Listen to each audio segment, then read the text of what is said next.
Hello everyone, now I will show you how to set up your NETGEAR router, WNR1500. And before starting, if this video helps, please support me. I donate half of all donations to shelters. You can find more details in the description below. So, first thing you need to do is turn on the router. Take the power adapter, plug one end into an outlet, and the other into the router.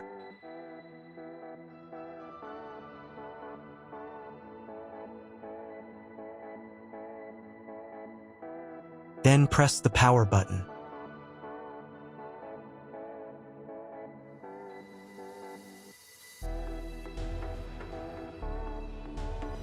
When the router is powered on, the light will turn on. It may take a few minutes for it to completely turn on. Next, connect the cable from your broadband provider or from your modem to a special internet port. This port usually has a different color and labeled as WAN. Each cable should be inserted until it clicks. Now you need to reset the router to the factory settings. Press and hold the reset button on the router for 10 seconds, until the indicator lights on the router begin to flash. Sometimes this button is located inside the router casing to avoid accidental pressing. In this case, use a thin object to press on it.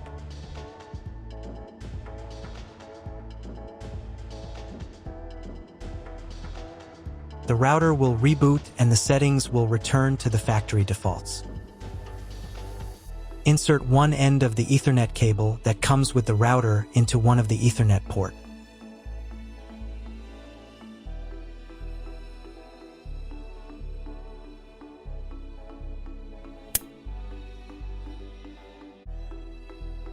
And the other into your computer's Ethernet port. Please wait a few minutes for connection.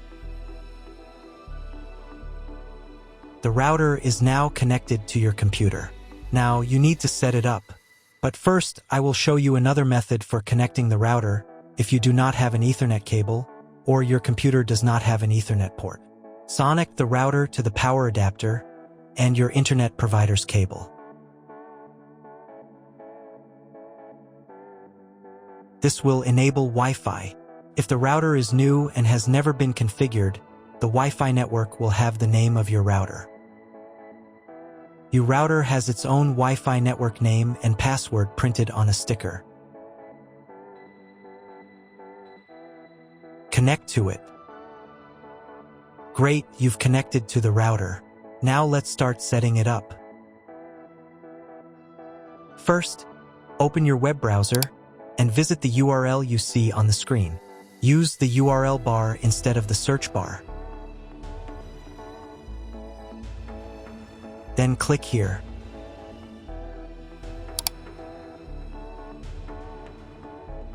Read NETGEAR terms and conditions and click I agree button.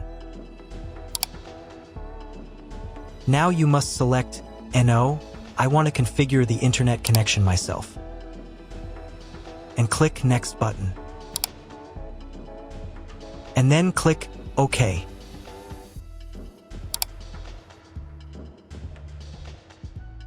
If your router settings do not look like mine, it means that your router has a different firmware.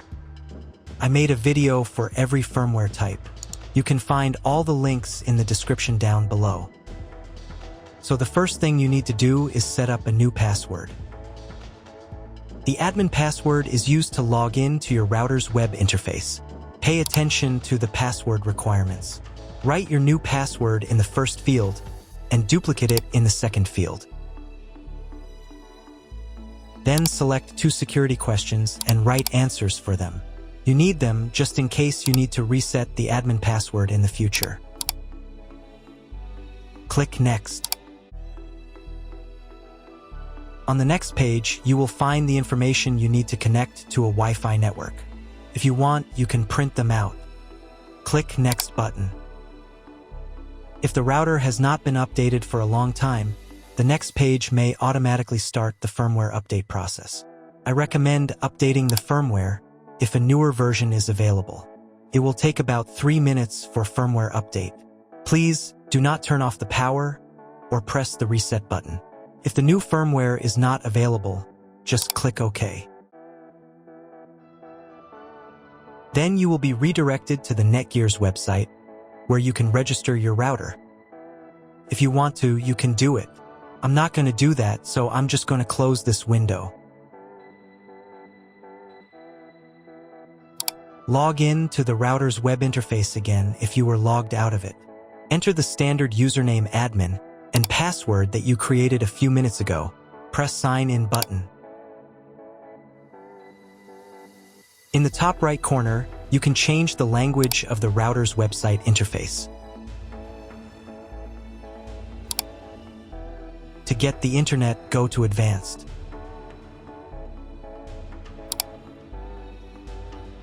Setup Wizard.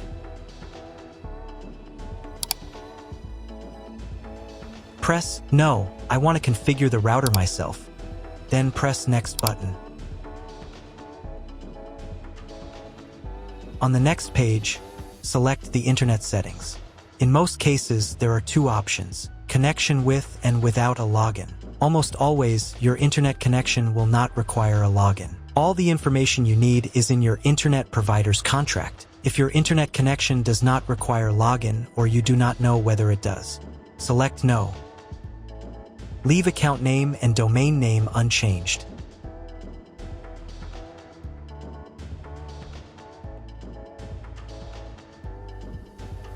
Then in Internet IP address section, choose Get Dynamically from ISP.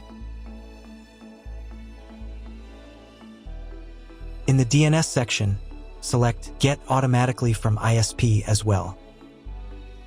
If your internet service provider only allows access to a specific MAC address, you must copy the MAC address of the main computer. If you are unsure of these settings, choose Use Default MAC Address.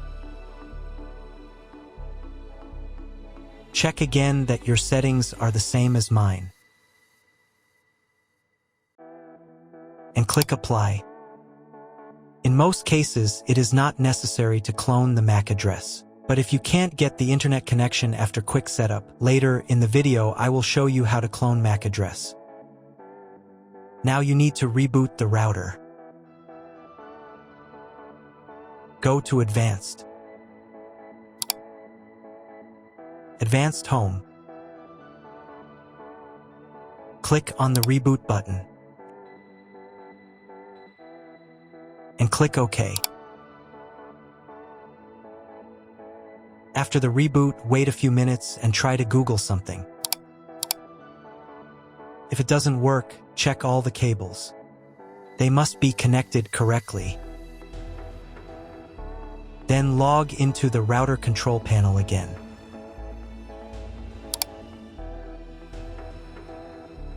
Go to Basic, Internet,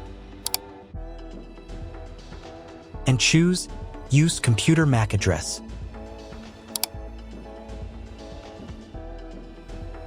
Click Apply button. And then reboot router again.